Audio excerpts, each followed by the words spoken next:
Hi అందరికీ, నేను మీ సూర్య. ఈరోజు నేను బంగాళాదుంపతో చికెన్ కర్రీ ఇది ఎలా చేయాలో చేసి చూపించేస్తున్నాను.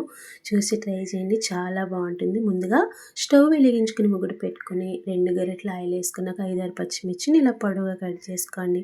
3 ఉల్లిపాయలు సన్నగా కట్ చేసుకుని ఇలా వేసుకున్నాక గోల్డ్ కలర్ వచ్చే వరకు వేయించుకోవాలి. తర్వాత నేను 1/2 కేజీ చికెన్ చేస్తున్నాను. చికెన్ని శుభ్రంగా కడుక్కున్నాక ఈ విధంగా వేసుకుని దీంట్లోనే 2 బంగాళదుంపలు ఇలా చిన్నగా కట్ చేసుకుని ఇలా వేసుకుని బాగా కలుపుకోవాలి. దీంట్లోనే 1 స్పూన్ అల్లం వెల్లుల్లి పేస్ట్ చూడండి ఇలా వేసుకున్నాక బాగా కలుపుకొని మూత పెట్టుకొని కొంచెం వాటర్ వచ్చేంత వరకు ఉడికించుకోవాలి. చూడండి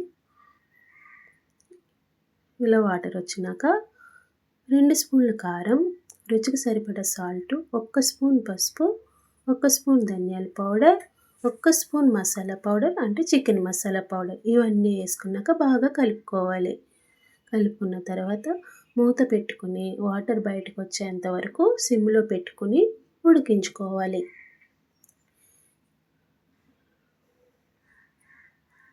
చూడండి ఇలా వాటర్ వచ్చినాక కొద్దిగా వాటర్ వేసుకుని బాగా కలుపుకొని మళ్ళీ ఉడికించుకోవాలి.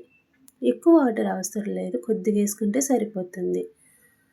చూడండి వేడివేడిగా చికెన్ కర్రీ రెడీ అయిపోయింది. చపాతీలకైనా రైస్లకైనా